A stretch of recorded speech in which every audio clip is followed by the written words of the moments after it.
Nowadays, in the modern life, we see so many unhappy people. I became good at reading the people. Can you read me? Traveling, I think, is a must. You go to school, university, then you get married, you get kids. What's next? Nobody knows what to do next. When your kids, you grow up, for example, or you don't have kids at your 40s. How to find your purpose, how to find your mission. Your purpose in life is to find your purpose. Do you believe in work-life balance? I believe on it because I can do it. But there is a time where you cannot have it. So journaling is good, reading is good, podcasting is good. A winner is a person who doesn't give up. So as long as you try every single day, you are a winner. Hello, my name is Alfonso Garcia. I'm a life coach focused on helping people to develop their lives and engage mostly men within the Generation X. I'm going to focus on midlife crisis that I don't like to call it like this. It's more like midlife enlightenment. And today we are going to talk about how I overcome all the challenges and how to help others to do so. Hi, Alfonso. How are you? Hello, Anastasia. Nice to see you. I'm so happy to be here. Thank you so much for your invitation. Congratulations on the opening of your podcast. Thank you so much. And I hope that you're going to have a lot of interesting guests and will help many people with your expertise. Thank you so much. I'm very happy to be here and I'm really willing to help a lot of people and to see how can I reach out people to help them to achieve a better life. That's so important because nowadays in the modern life, we see so many unhappy people, right? And what is most terrifying is that we see a lot of people who are at their 40s, 30s, and feel totally lost, right? They had their life, they have their career, maybe families, some hobbies, but they don't know what to do with their life. And this is kind of a terrible situation right now. And this is important to have people like you who help to drag them from this hole, from this crisis. This is so important. Yeah. Actually, the main reason I'm here is because I was exactly in that situation, in that position. I'm an engineer by career. So as a good engineer, I was researching a lot about how could I improve my life and mostly to understand what's going on, why I was facing those kind of situations. I was reading a lot, more than 100 books, self-development, personality, psychology. So out of all of these 100 books, more than 100 books, I found that 80% of them are talking always about the same. So that's why I decided to create my own method to reach better the people, to help people better and faster. Took me 17 years to reach the place where I am now, but it was during the last 7 years where I was more focused and where I could really develop my method to help people. And obviously, I don't want the rest of the people to spend another 17 years improving their lives. I would like to help them to improve their lives quicker than the time took me to reach this point. 17 years, it's quite a long path. And I know that you had quite a difficult story. And I hope that you're going to share it today with us, right? Yes. Everything started as usual. The life is pushing you out of nothing. I had a very comfortable life. I'm Spanish from Madrid. I grew up in a neighborhood close to the downtown in Madrid. And my life was easy life, normal life. My father was an electrician. My mother was a housewife. Normal life. I was doing what I was supposed to do, going to the school, going to the university, studying and things. So my father was the protector, let's say, and my mother was creating a home. The traditional family, right? Traditional family with all the traditional values. But overnight, let's say that my father got sick and he passed away.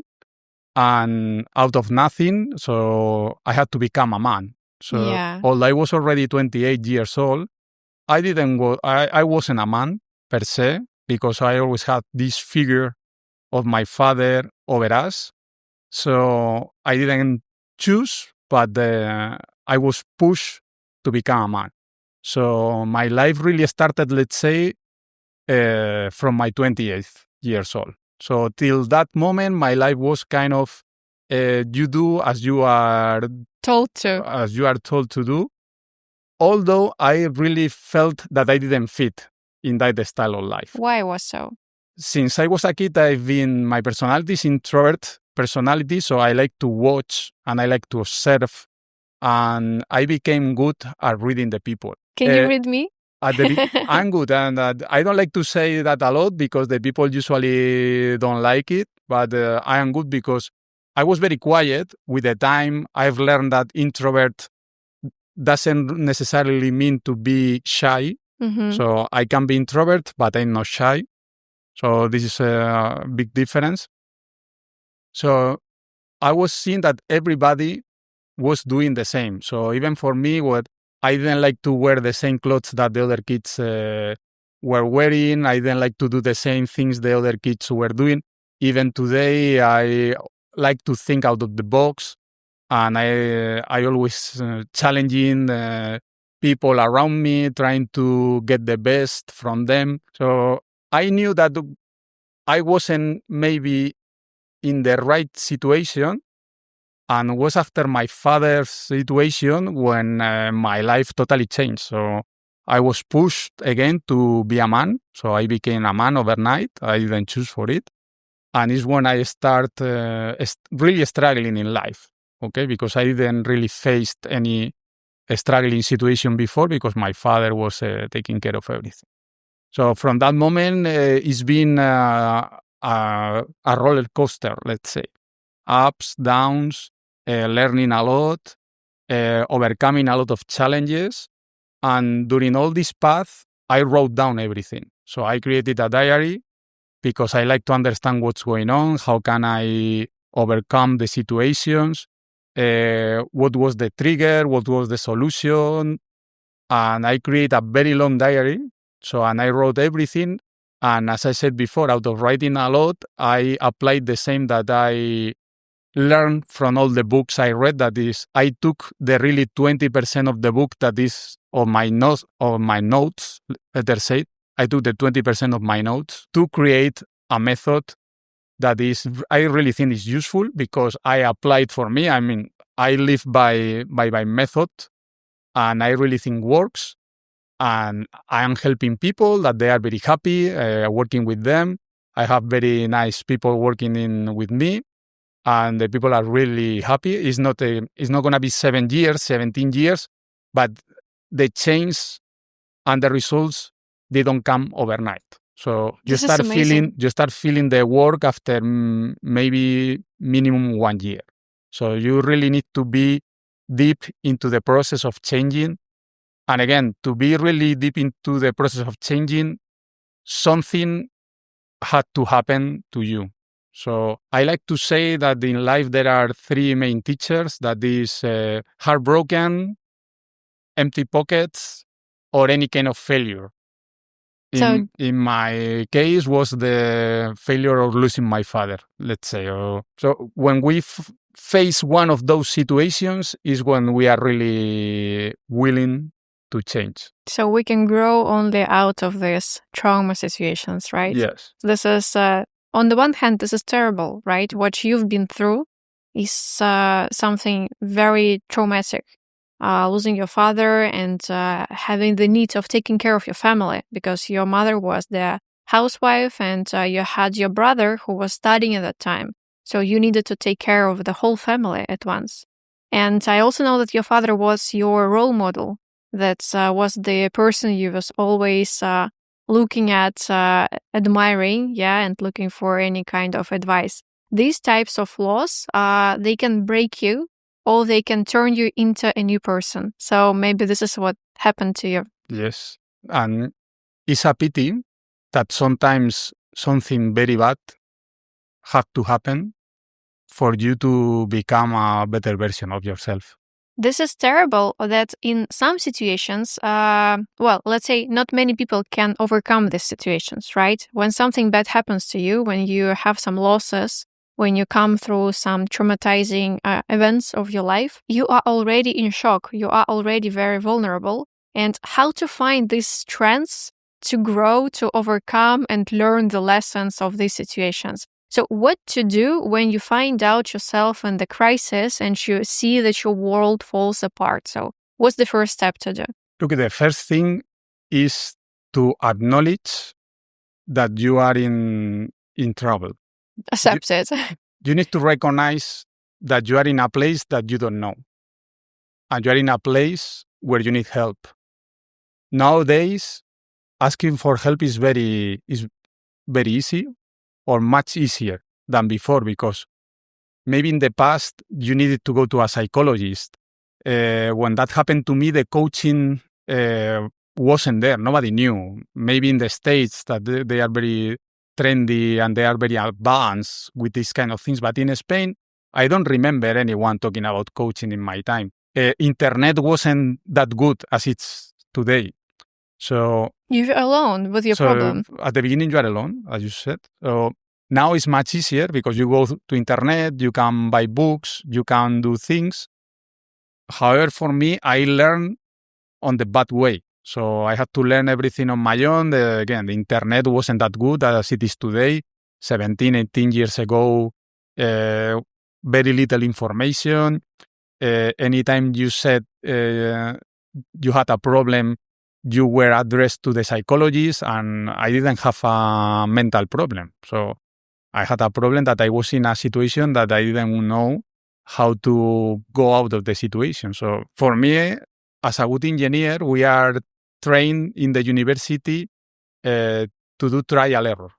So what does it mean? It means that you try till you find a solution. So you can try 10 times or you can try 1 million of times, but you try till you find a solution. So I applied to myself the engineering methods that I learned in the university. Wow, this is such an interesting mix in your personality, an engineer and a personal development coach. So like two absolutely different spheres, and you can say that you can apply one knowledge from the one sphere to another sphere. That's very nice.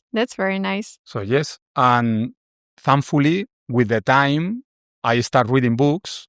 So this is after doing a lot of trial error, I realized that I was spending a lot of time, and I start reading books.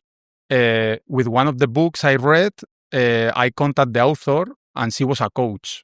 Oh, really? So she was my first coach, and this is where I really start changing and understanding the things, because it's when I really found help, a person who was in tough situations in her past, because I really think that you cannot help the people if you haven't been in the situation. You might know the theory. You can read a book and you can know the theory. This is very easy. I can tell you 1 million of things that I've read in my life. But when you have been in the situation, you have struggled, you have suffered, you empathize with the other person, because you know what the other person is passing through right now, and the feelings. So it's very tough, but you know, and you know how to overcome the situation. So what I have created is I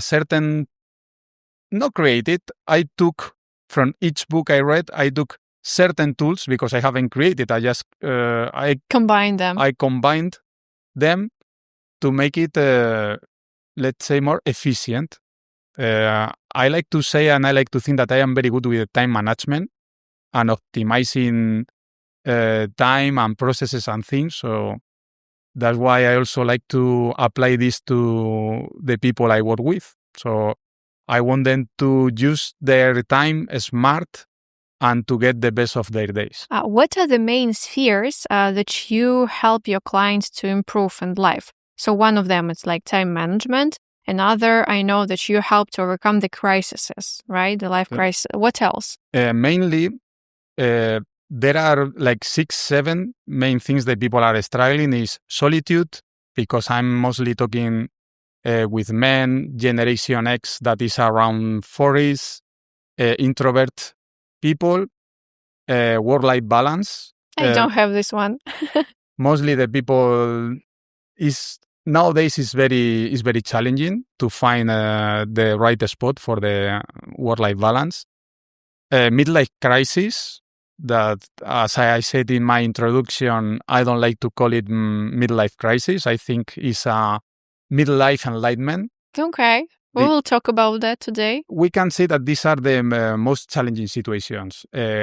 Work, personal life, personal relations, balance between the personal life and personal relations, solitude, and midlife crisis. Okay, I see. So it's kind of different spheres that totally affect your life, right? And you can improve all of them to feel happy finally, right? Yeah. And because I felt all of that on my skin, I know that mostly men from my generation, they are not that open to share certain things. So, and as I said at the beginning, if you want to fix a problem, that I don't like to call it a problem, if you want to improve your life, you need to recognize that you are in a situation you want to change.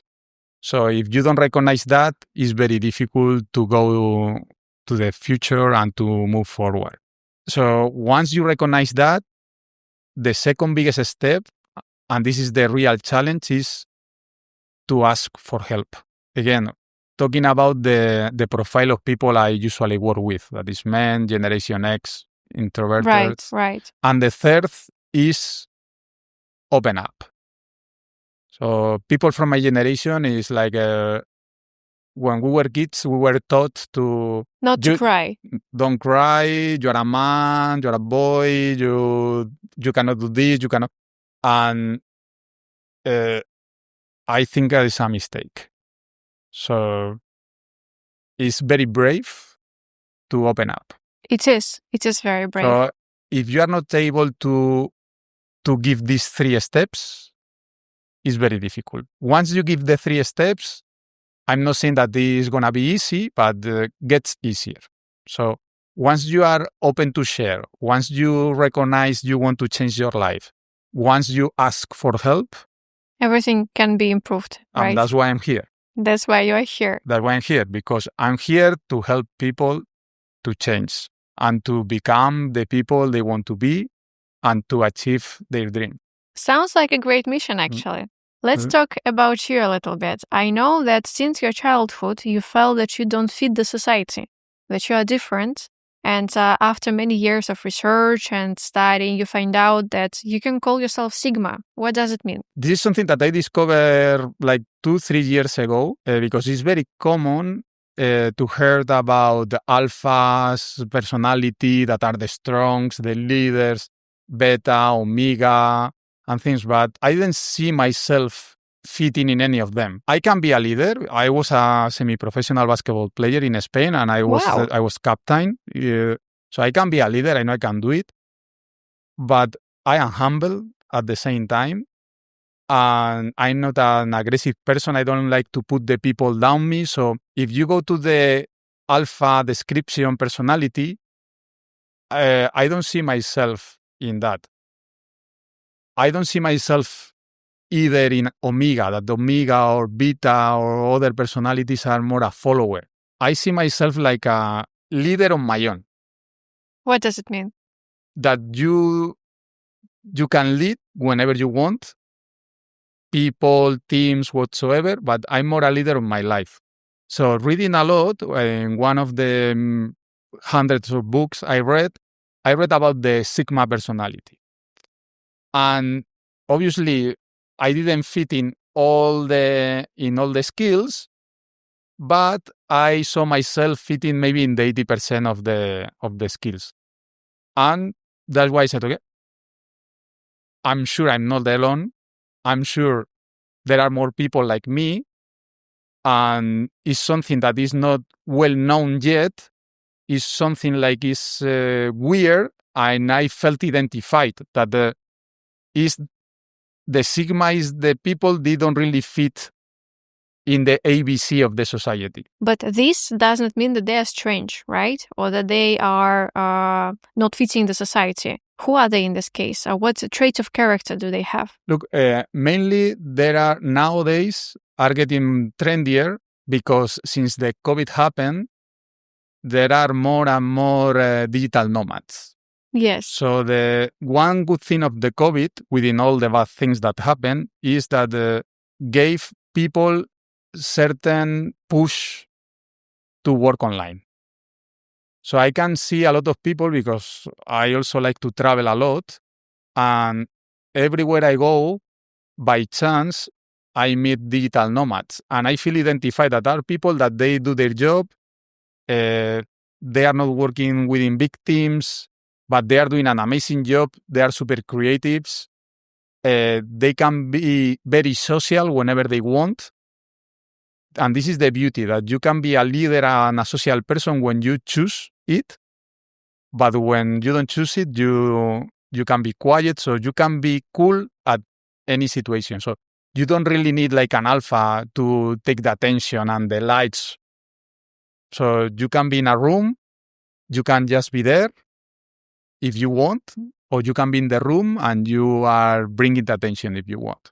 So I like this kind of personality, and because I always felt like this, but I never had a name per se in the society. And again, even today, if you go to internet and you search and you try to do your own research, you cannot find a lot of information. There are some, but there are not much. This is so nice that after these like dramatic events like a COVID, finally we can break the stereotypes, because what we were taught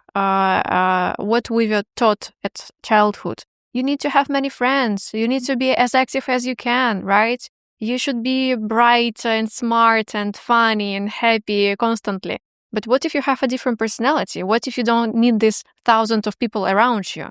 You need your like a couple of close friends and that's all, right? And this is just a different type of personality. It doesn't mean that you are like not the right one. No, correct. So actually, what is well known is if you want to be a leader, you have to be an alpha. And this is true, but this is not 100% true. So you can be a leader with other personality. And this is what I like. So when I discovered about this Sigma personality, these Sigma skills, I found kind of peace, because I knew that at least I had my small area in the world. So as I know that there are more people like me outside, is when I decide to focus on that profile of people. That's why I like to say that the introverted men, Generation X, I like to call them Sigma. You have mentioned that you love traveling. How many countries did you visit, and why traveling is so important in your life? Look, since I was very small, I was very curious with New York and Japan. Wow. Because all the movies when I was a kid were about Japanese samurais or something happening in New York. So my bucket list back time was very small, was only 2 countries. Thankfully, I'm been able to visit both of them. I really love New York, and I really love Japan. But since I came to Dubai, I am in Dubai for almost 11 years now. One of the beauties of Dubai is that it's giving you the chance to travel a lot. It's very well connected, and every 2-3 months I like to travel, not because to go out for the country or whatsoever it is, because I really love to meet new cultures, new people, try new food. I think that is the best, one of the best investments that you can do with your money is traveling. Any new place you go is an experience, first of all, is something you can talk about. You meet people, you try new food, you learn new cultures. So traveling, I think, is a must. Anywhere, I'm not saying traveling over the world. If you don't have the means to travel a lot, you can even travel, for example, Spain, to me, is an amazing country. So I haven't been in all the places of Spain. I've been in a lot of them. So it doesn't mean that you need to travel abroad of your country. Even within your country, I'm sure you can go to beautiful places, to meet nice people, to try new foods, to discover new cultures and traditions. So it's really good to expand your mind. Did your family travel a lot? Did your father travel a lot? No, because in Spain we were traveling inside Spain, not outside. Back time, wasn't that easy as it is today to take a flight and go somewhere. Again, now with internet, you are with your phone. You want to make a travel tomorrow and you book it now and you go tomorrow to the airport and you travel. No, before it was much more complex. You had to go to agency, it was much expensive, took more time, more things. So we travel within Spain. We discovered Spain with my family, but not out of the country. One of the things that pushed me to travel more and not to keep anything inside or anything in the to-do list is for all his life, my father was talking about his retirement. So whenever I retire, I'm going to do this. Whenever I retire, I'm going to do that. So my father died quite early, and he didn't do any of those things he wanted to do. So he was postponing his life. He was postponing just for the time he would get retired, and that moment never came. So one of the things I promised to myself is that I will reach the best level of my life and I would do anything that I wanted to do. So when I want to travel, I travel. Obviously, it's not all about fun. You need to work, you need to do things, you need to make money. But within the year, I don't like to postpone anything. Usually, all the plans I make during the year, I achieve all of them. Not only trips, also personal goals, related personal development, finance, and everything. That was a lesson learned on tough way. That I learned from my father that he was postponing a lot of things. So it's good to work. We all need to work. We all need money. We all need certain things.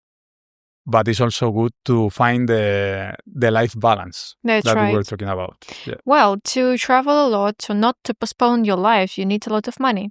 You need to have your financial security. Did you achieve your financial security already? I did. And this is something that I learned during the COVID. Another good thing from the COVID that I learned is COVID forced us to stay home. So during this time home, I decided to focus on my finance and to learn how the rich people were making their money.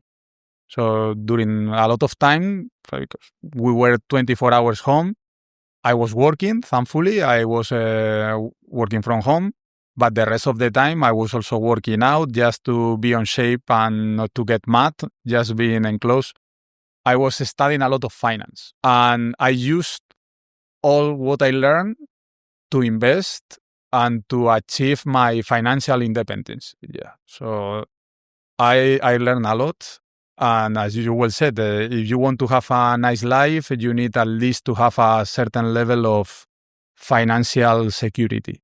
So I did achieve that. Looks like having a good life, meaning having good finance situation, having good mental situation and health situation, right? So that's why you practice sports and pay so much attention to your wellness. To me, sports is like eating. I started playing basketball when I was 8 years old. And it's like meditation for me, any sport. Today, I don't disconnect your brain. To disconnect, yes. So meditation, I learned out of reading and talking with a lot of people that meditation is not only being quiet and breathing. It's any activity that helps you to disconnect and to focus on the task on hand. I think to me, what is a successful life is having a financial security, having mental health, having physical health. And actually, the most important is the physical health, because if you are not healthy, the rest is not worth it. It doesn't matter, right? If you don't have your health. Obviously, work is healthy if you like what you do. So to me, helping people, I really like it. I don't see it like a job. I don't see it like a work. I see it like I'm doing something that I like. So it's your mission. At the beginning, it's tough because till the people start seeing the results is minimum 3, 4, 5 months. So during this period, you just need to have faith with the people because you don't see any significant results. But after the time, I have people now calling me after 1 year, 2 years, very grateful because I really changed some life, and I'm very happy with that. You have written your own book where you combined all these methods you learn through your 17 years of research. And in this book, you have only the best of the best tools that anybody can apply to improve their life. And in your book, you also talk about the middle life crisis or middle life enlightenment. Why do you want to call it enlightenment and not crisis like many other people call it? One of the tools I've learned is to use the right words, because the words are very important in our day by day. If you talk with positive words, by magic, your day is better. Because it's not only what you are saying, it's what you are thinking. So if you are saying negative words, it's because your thoughts are negative. So if your thoughts and your words are negative, your vibration is low. If your vibration is low, you're attracting people with low vibration. So one of the techniques that I teach in my book that I apply to myself every day is to write and to read and to say the positive words. There is always a positive view on every single situation. So it's very common nowadays to say the midlife crisis. Crisis sounds as bad, as something bad. And actually, I don't really think that when you reach your midlife is something bad. When you reach your midlife is when you start to discover a lot of things in life. Maybe you got married early and you had kids early, so your kids are already grown up and they start going to the university, so you have more time for you. And it's when you start thinking on what to do with your life, because the last 24, 25 years, you've been focused on your kids, and you are now 45, let's say, and all this time, all this attention is for you. And it's when you really can start working on you. And if you do the things well, from your mid-40s, you still have minimum another 20 years ahead of you where you can do a lot of things. So that's why I don't like to call it crisis. And if you're not married and you have, like me, that you are single, it's the same. I have achieved a lot of things till now. And now I was thinking, okay, what's next in my life? And what's next is always something good. So I passed through a lot of things, challenges, strokes, and things, but I achieved my midlife. And I said, okay, what is next? So I decided, okay, I'm going to start helping people. So this is what is next for me. So that's why I'm calling it enlightenment, because from crisis to enlightenment changes everything, changes the approach, how you see it.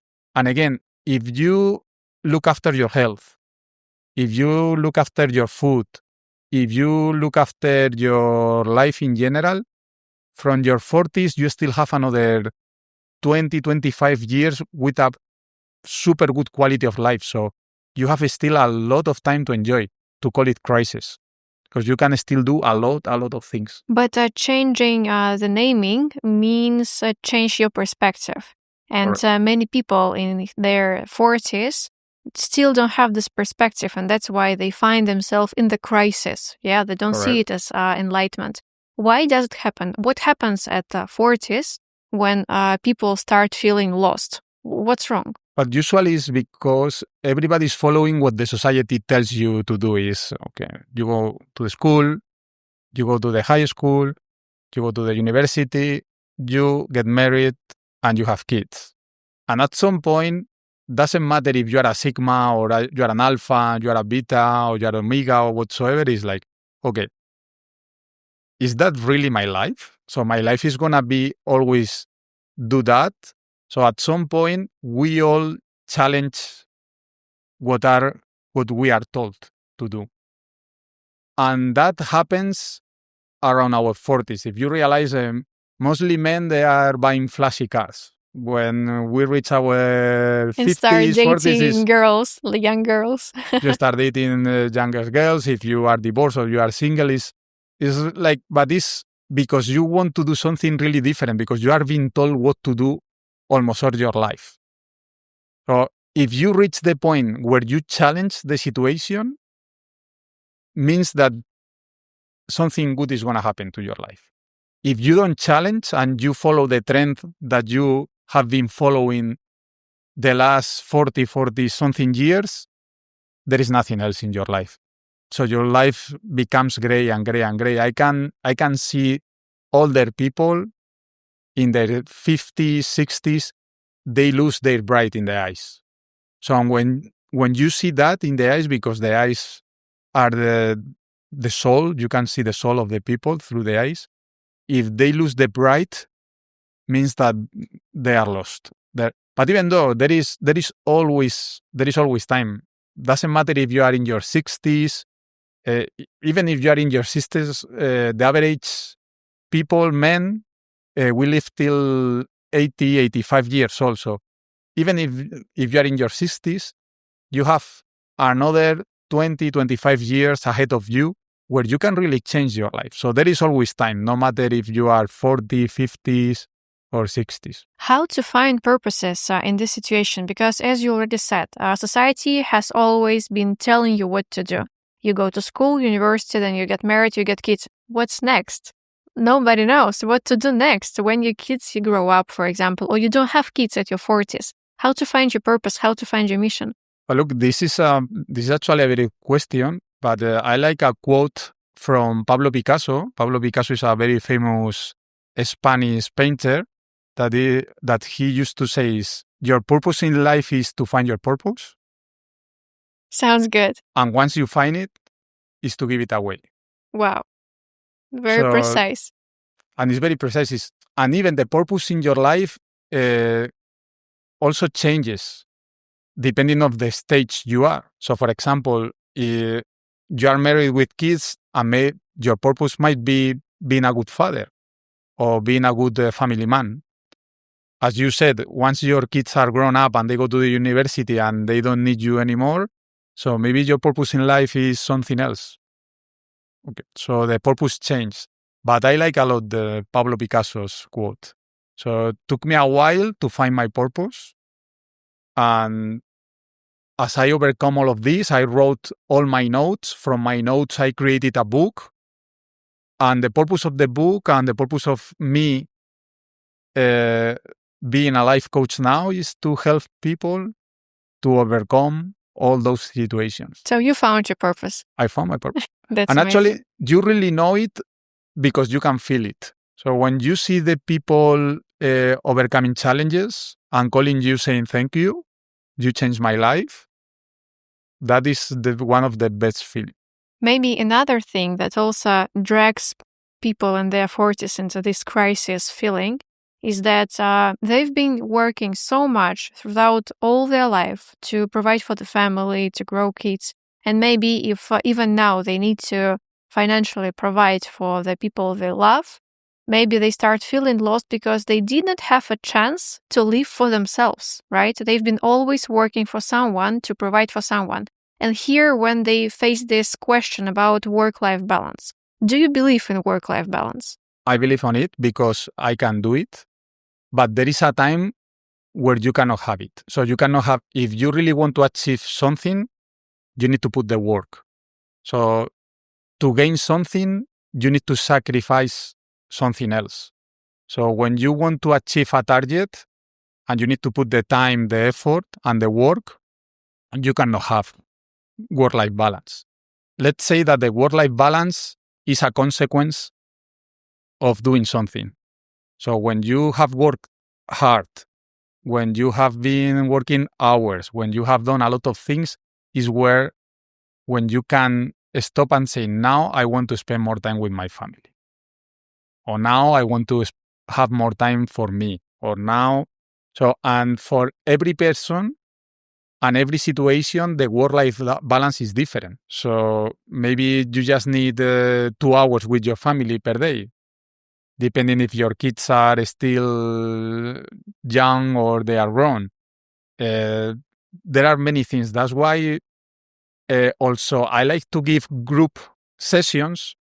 My real specialty is one-to-one because I like to work tailor-made. We are all different. Obviously, we can say I like a lot to work with the Pareto's principle, that is the 20-80. Obviously, in a group of 10 people, you can have the 80% of the topics that they can help everyone, but it's really in the one-to-one when you create a tailor-made plan for the person. Because again, what works for you today, this work-life balance, maybe tomorrow is different because you have changed and you have different values and you have different challenges. And so it's not flat, is what I mean. So life is a roller coaster. So we just need to adapt and to be smart and to be flexible to understand the situation and to adapt and to flow with the situation. That's right. That's right. In your book, you also were saying about the negative limitations. What does this mean and how do they work? Look, at the end of the day, is our mind is our best tool or our worst enemy. So if you understand how your mind works with positive self-talk, empowering yourself and pushing yourself to the limit, you can achieve a lot of things. By default, by nature, our amygdala, that is here in our backside of our brain, is protecting us. So it's protecting us with fear, with doubts. So when you are fear and you have doubt, it's good to understand that this is normal because your brain, your amygdala is protecting you. The amygdala, like the ego, they are trying to protect us, keeping us in the comfort zone. So the first thing is to identify that when you have fear, is your own brain protecting you. So once you identify that, it's like, okay, I'm doing something good because I'm pushing myself out of my comfort zone. Wow, that's such a great change of perspective. So by default, it's easier at the end of the day, it's easier to have negative thoughts than positive thoughts. There are a lot of things happening. So they say that there are 6 main emotions. So out of 6, 5 are negative emotions. Wow. And only 1 is a positive emotion. So at the end of the day, it's easier to be negative than positive. Once you understand this, once you understand how your brain works, you change the approach, you change the words, you change your thoughts. By magic, everything changes. Okay, that's good. In your book, you also introduced a new method that you've created that also is a very powerful tool. Can you specify on it a little bit? Yeah, I call it the PCPA Method. And at the end of the day, it stands for patient. That maybe is the toughest virtue to understand because by default, including myself, we are all impatient. So we usually focus more on the result than on the daily work. And once you understand your daily work is where the magic happens, you just need to be patient. So to understand patience is very important. And you need to be reminded quite often because we get impatient to get the results. Consistency, that is to create daily habits to work every day. So to me, my daily habits is doing sports, reading, working. So it's doing something simple every day that works for me. And this is for me. It's trying to keep my mind and my health and all around me. So, and this is consistency. Perseverance, that is like no matter how, no matter what, you have to do it. Again, perseverance is not flat because sometimes I'm watching a lot of Instagram gurus that are talking about the high achievers and things. Okay, the message is very nice to catch audience, but it's not realistic. So perseverance is to do something every day, adding value every day. For sure, there are days where you are going to be motivated, you do more. So you use your own energy. So you need to understand and to learn how to read your energy. There are days that your energy is higher because million of reasons. You slept better, you slept worse, you ate better, you ate worse. When your energy levels are high, you do more. When your energy levels are lower, you do less, but you do it. And action. Action is very important. So no matter how many books you read, if you don't act, it's pointless. But this is so difficult to track all of these factors every day, to work on yourself every day. And you need a lot of emotional resilience for that, right? How to work on that? At the end of the day, you learn with the time. Now I can tell you very confident because I have developed my resilience for the last 17 years. At the beginning, my advice is to have faith. Or the typical thing that is very common, that you need to fake it till you make it. Till you make it. Yeah, it works actually. And it works. We trick our brain and it works. So resilience is, you can also name it consistency. That is, you do it no matter what and no matter how. So you have to do something. That's why for me it's very important, and this is also that I talk in my book, and it's the first thing I work with my clients is on developing a daily routine. Because apparently there is a lot of information, it's true, but if you have an organized day, everything is much easier. So you don't need to think. You create a daily routine. You wake up. For certain people, it's better to do a sport in the morning. For other people, it's better to do it in the evening or the midday. But for me, doing a sport is a must. Not only for losing weight, it's for mental health. So, and it's a time you are investing in yourself. Food is very important because now I like to read a lot about science and things that they say that the stomach is the second brain.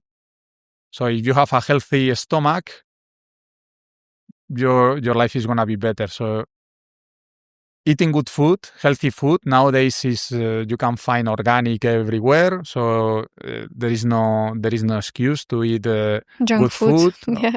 So eating good food, doing a sport, obviously we all have corporate works or other kind of works. So this is a part of your day where you need to focus on that and spending time with the family. So if you really create and develop a good daily routine, you can do everything. However, you need patience, you need consistency, you need perseverance, and you need action. At the beginning, it's very easy because the people are very motivated when you create something new. However, after 2-3 months, the people start losing the patience, mostly because they don't see the results. And the results are not coming in 2-3 months. When do results come? Look, that sounds maybe too much, but the reality, the results, the real ones, when you really feel the change and the magic, is minimum 4 or 5 years. Wow. So it's a lifetime path. Yes.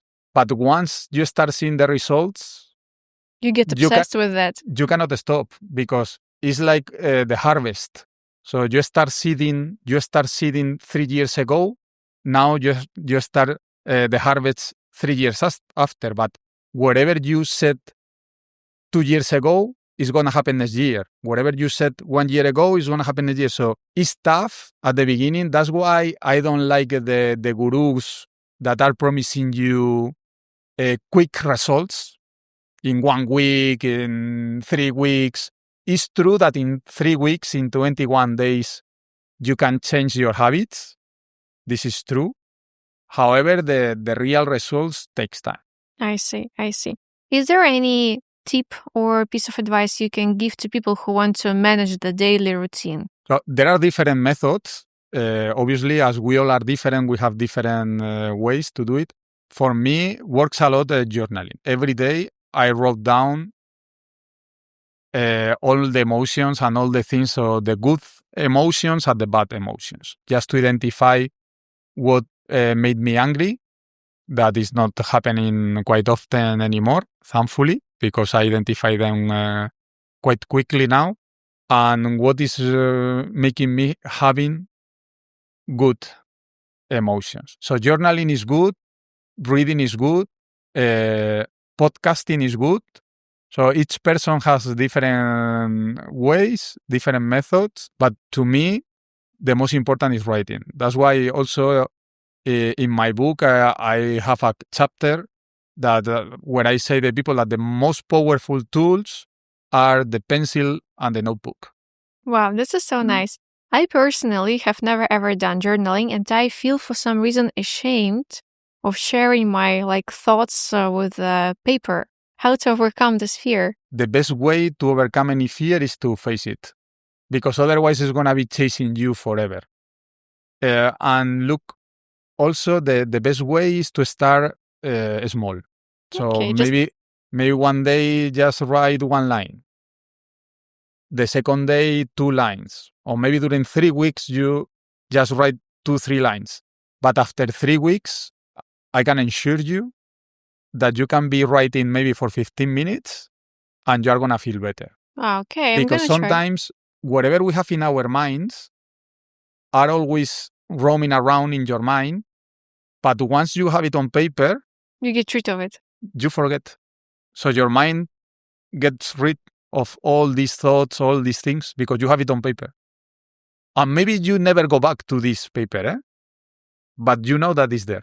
There is one more topic that I wanted to discuss with you, because we talk about how to manage the daily routine, how to overcome your fears. But there is something worse, such as depression, such as difficult breakups, and the situations when you find yourself not lost but broken, like totally broken. Did you ever have the situation in your life, and how did you overcome this? Yes, actually, that was a tough situation because I was heartbroken. First time in my life, and the first and the last so far. When you have a situation that is new for you, regardless all the work you've done, you are in a situation that you don't have control because you are having emotions you never had before. So a heartbroken is something. I said that my heart wasn't broken before, but it's not 100% true. When my father died, my heart got broken for first time, let's say. But the second time was out of love. And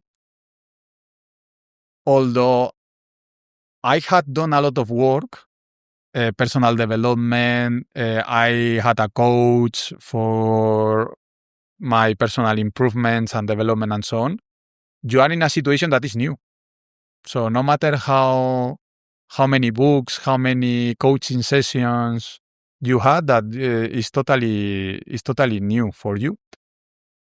The good thing is that you know is something new and you can overcome it because you already had in your past situations, tough situations that you overcame. So coming back to your questions and also coming back at the beginning of the podcast is, first of all, you recognize you are in a tough situation. You must recognize that you are in a tough time. Second, ask for help. You need help. Maybe you don't need a coach, maybe you need a psychologist or you need a therapist. Nowadays, there are millions, and even there is million of books, million of podcasts, million of information in internet. And third, open up. So this is what I learned during all my journey, because I know that in the future, although I have learned a lot of things, I am in a situation I'm happy with.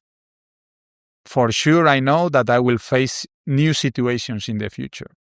So once you are in a tough situation, different, sad, whatever, 3 steps. Recognize that you are in trouble, ask for help, and open up. I see. I see. Let's say I find myself in this kind of situations. I recognize it and I'm ready to ask for help. What happens when I approach you and ask for help? How do we work? What is the process? Do you give me lectures about psychology, or how does it work? No, first of all, this is a good question. I'm not a psychologist because my title is I am an engineer by title. I'm a coach. So by definition, the coach is a person who is helping you to move from one point to another. So mostly my job is to listen. My job is to listen and to understand, and with questions, with open questions, to understand more from you and you from yourself. So because at the end of the day, everything is within us. But with our internal thoughts and internal negative talk, we are kind of cheating ourselves. We are limiting ourselves. So we are all having a lot of potential inside of us, but because of bad experience from the past, by fear, because your father told you, your mother told you that you will never get that in the future, that fixed thought is limiting you. So the sessions are usually the coachee talking and me helping to bring all the full potential from the inside, because the potential is there, is hidden. So it's like an onion. My job is like removing slowly, peeling the onion till I reach the core, and the core is there for everyone. So you peel the onion till and you start crying, yeah? For some people it's 2 months, for other people it's 3 months, but works. Do you work online or offline? I do both, because nowadays the online is quite easy. So you can reach people from the States, from Spain, from Southeast Asia, which is good. So you can work with different people. And I work in person. In person is always better because you can really read the person. Through a screen is more difficult. But I understand that there are people and the schedules of people, even being in the same country, if you are living in the same city, you have different schedules, different timings. So I do both. However, I think it's useful the one-to-one in person. Do you do also the group sessions or only one-to-one? No, I also do group sessions because I understand that not everyone can afford a one-to-one session, although if it is in online or is in person. So I do group sessions. The only thing that for the group sessions, as I said before, you can give a general idea, you can give general tips. You cannot really reach out the person. However, it's good. I understand that, as I said at the beginning, I like to help the people, and I understand that economically not everyone is the same. So the group sessions are good, are really good. However, the one-to-one are better because we can tailor-make this is the main reason. You can tailor-make. There is also one format that you provide, which is corporate trainings. What is that exactly? I really think that if you change your day-to-day life, that applies for everything. So I do corporate because I've been in the corporation 18 years, working for a corporation. So I've seen a lot of situations, challenging situations, and I know that I can help a lot of people within the companies as well. But I focus more on the daily habits more than on the corporate world. Because again, at the end of the day, once you can identify your thoughts, once you can change the approach and change your mindset, it doesn't matter where you are. You can be with your wife, with your husband, with your friends, with your boss. you're going to be fine. So, and usually in the corporation, the people are more focused on getting promotions and relation with the peers in the office and with their line managers and things. But again, once you understand how your mind works, you can be at any situation. This is so amazing because actually there are so many IT companies where I think by profile there are more Sigma people working right now. And this is so important for their managers to understand the differences in personality, know how to approach them, how to work together. Because otherwise they will be just pushing and assaulting the boundaries, right? And it won't be productive for anyone. Yeah, actually, I like more to work with directors than with middle management. Because as you well said, usually in the big corporations, the alphas are reaching the CEO positions. And they like to deal with the people as they are their profile. And this is the first mistake. So to be a good leader, to be a good CEO, to be a good COO or a good director, you really need to understand the profile of your team. Because you cannot treat the same person with a Sigma profile than a person with an Alpha profile, than a person with an Omega profile. So if you really want to be a good leader, you need to understand how to deal with the different people. And you can get the best of them. For sure, an introvert, shy person, it's very difficult for him to be a good speaker and to put this person in front of 100 people. So don't do it, because for sure this person is much better doing something else. Maybe he's very good preparing the speech and preparing the back office work. So I like to work much more with directors than with middle management. So you can explain them how to apply these roles. Yeah. True. Because you can get a lot. Within a corporation, working in a corporation is really good because I've learned a lot. And I've been leading teams for several years. And this is something that I learned at the beginning. I wanted to be a good manager. And I wanted the team to be the best. And talking to them, I realized that what is best for this one is not the best for the other one and is different for the third one. So there were people that they were happy as they were. And they told me straight away, Alfonso, don't touch me. I'm happy like this. And okay, you are a good performer. I would like you to be better, to earn more money. And he told me, look, I don't need more money. I'm happy. Please don't touch me. Perfect. Okay. There are others that are more ambitious, let's say. They wanted to earn more money, to have more responsibilities. Okay, more responsibilities for you. So to me, this is the key in the corporation. I think, and I'm sure because I've been also on the other side, the coaches come into the corporation to give you training. And I think that they are all coming by the book and they give you a speech very well prepared. They are very good salespeople. However, it's not useful because you go to the middle management and you tell them the real challenge is in the executive level, director, CEO, CEOs. At least for me, from my experience and from my view. Thank you so much for sharing all your experience. And I get so many insights. And there is one last question for you. What piece of advice can you give for someone who feels lost and finds himself in a difficult situation? I always say the same is never give up. Never. So a winner is a person who doesn't give up. So as long as you try every single day, you are a winner. So never give up. Because sooner or later, you will find the solution. This sounds very easy.